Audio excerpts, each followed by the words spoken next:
Hello, let's continue our Sudoku adventure with Split Personalities by rockratzero.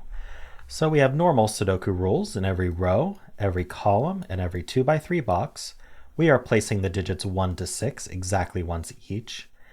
We also have a disjoint rule, sometimes called disjoint subsets.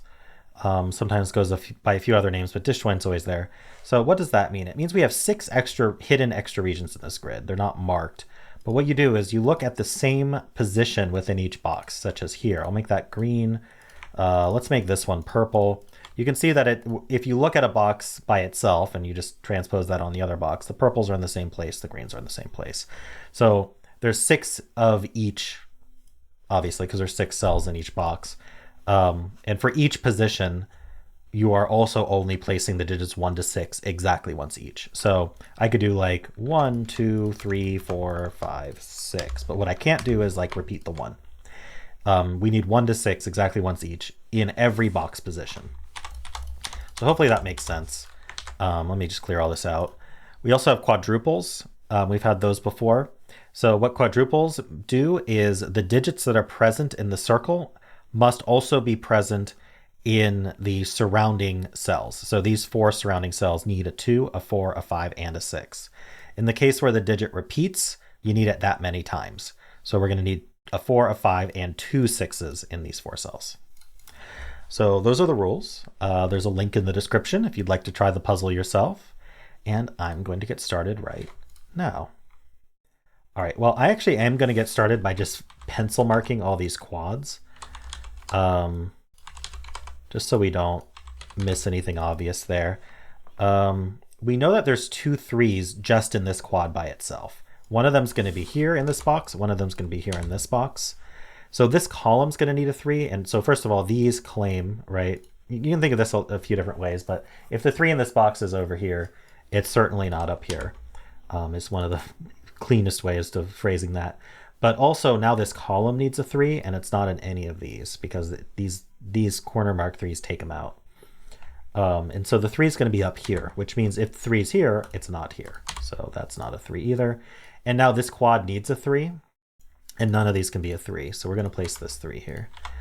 Now that's the bottom left position of the boxes, and I'm just going to scan the bottom left position and see that there's no 3s to eliminate at the moment. I will say that we do need 3 up here somewhere. Okay, what else can we do? We have something similar here with 6s. In fact, it's almost identical. 6s are here. That means that they aren't here and they aren't here because they're up here. But this quad needs the 6, so it actually ends up exactly here. So we do need a 6 up here somewhere. Okay, what else can we do? This cell here sees, so how do we want to put this? This quad needs the 2, 4, 5. This isn't just penciling 2, 4, 5. This is a 2, 4, 5 triple. We need one of each of 2, 4, 5 in these cells here. This cell here sees all 3 of them. It sees these 2 by the box, and it sees this one by the column. Or if you prefer, it sees these 2 by the column and this one by the box. But it sees this one by both column and box, but that doesn't matter. What matters is that we can treat this as if it was seeing a 2, 4, 5 triple. If this was 4 or 5, then we could not put a 4 or 5 in this quad anywhere, is kind of the point. Let me show you with the red markings here. If this is a 4, I can no longer put a 4 in this quad. Same thing with 5. So it's kind of like an unorthodox triple. So this can't be 4 or 5, so it must be 6. And then now this must be 6, because we need 2 6s on the quad. And now this is a 4 5 pair, so we can do something similar.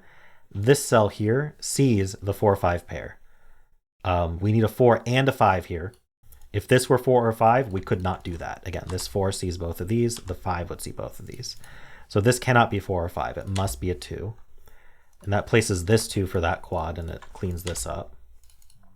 Cleans these up as well. That's a 1 3 pair. That places 4 and 1. That's a 5. That's a 4. That's a 4 and a 5. I haven't used disjoint yet at all. Let's not forget it exists, but these are all okay. So I have filled every quad. Let's see what we can do with just Sudoku first. So I do need a 1 and a 5 here. We can fill that. I need a 2 and a 4 here.